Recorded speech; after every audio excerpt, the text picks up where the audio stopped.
Focus Health gives you food freedom, which is freedom to be yourself, freedom to live a life unshackled from self-condemnation and judgment from diet culture, freedom from various rules created by people who know nothing about you, your body needs, freedom from seeing nutrition as being punishing and stressful, freedom to tune into the still voice of your body and nourish it in the way it deserves.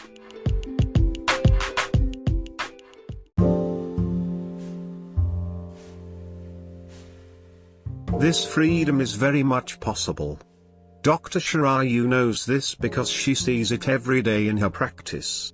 It's the kind of eating that feels peaceful, nourishing and gentle on your body. Dr. Shirayu follows a flexible, non-restrictive and evidence-based approach healthy eating, one that centers on you and your individual needs.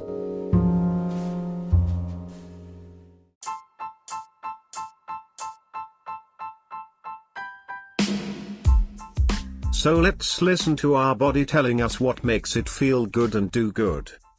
On this episode of Focus Health Podcast, we're talking about weight fluctuations.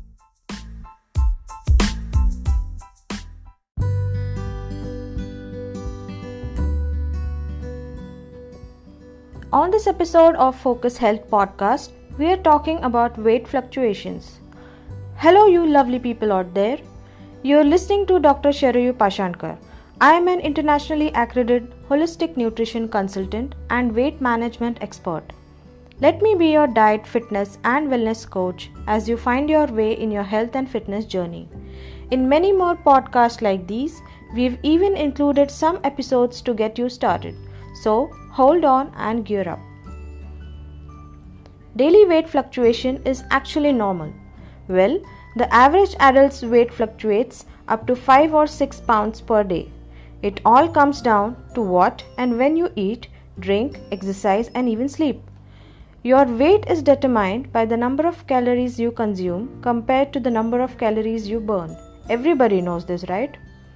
Eating a healthy, balanced diet on par with the number of calories your body uses daily may reduce your chances of significant weight fluctuation over time. But here's the catch.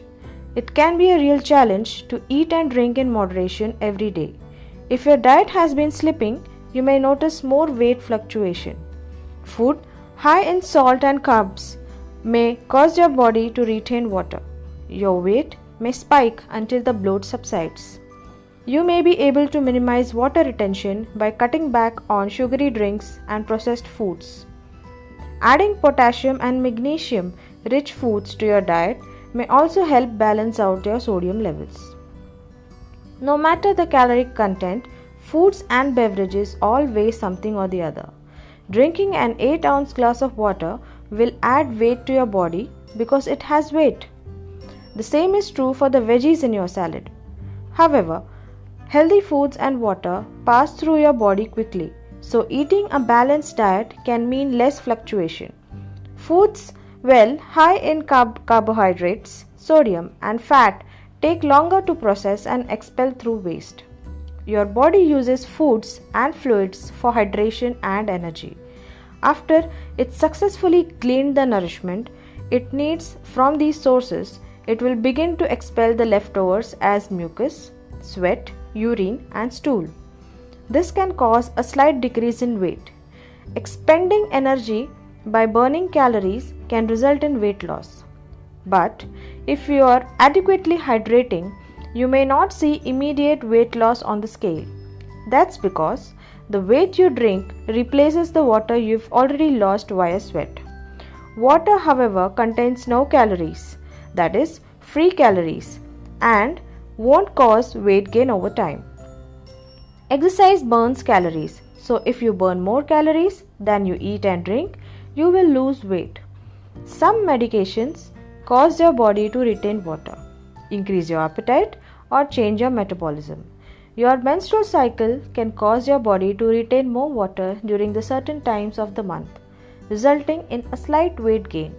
You may notice that your base weight is a bit higher than normal on the first day of your period. Your daily weight should go back to average within a few days of your cycle beginning.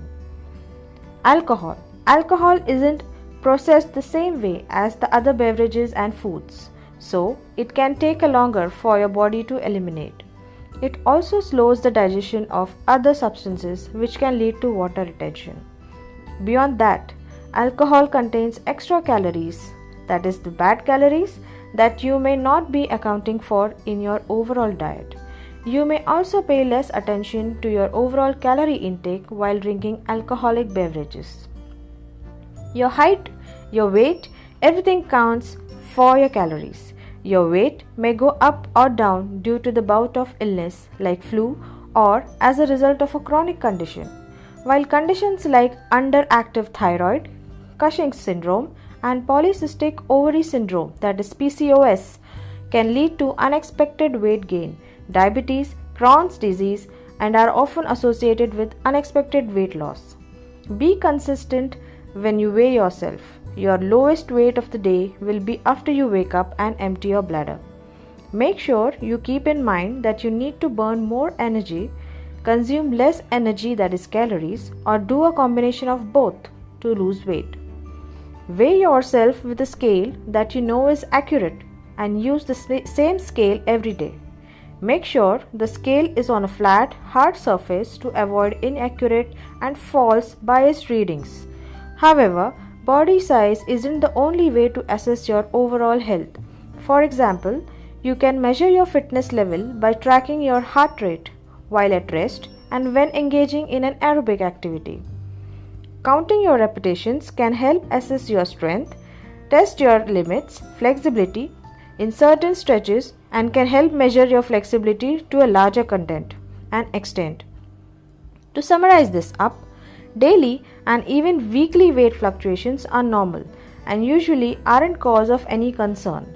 But if your weight fluctuates more than 6 pounds in either direction within a 6-month time frame, see a doctor or a nutritionist. This could be a side effect of a medication you are taking or a sign of an underlying health condition.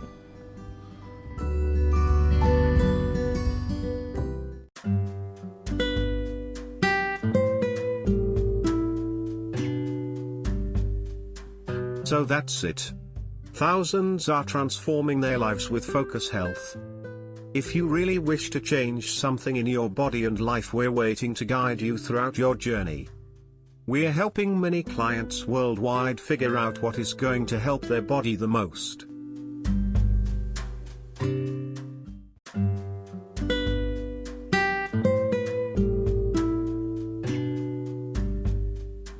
We want to hear from you. Drop your favorite podcast in the comments below so we can give it a listen. Signing off, goodbye, and do not forget to eat right for a healthy tomorrow.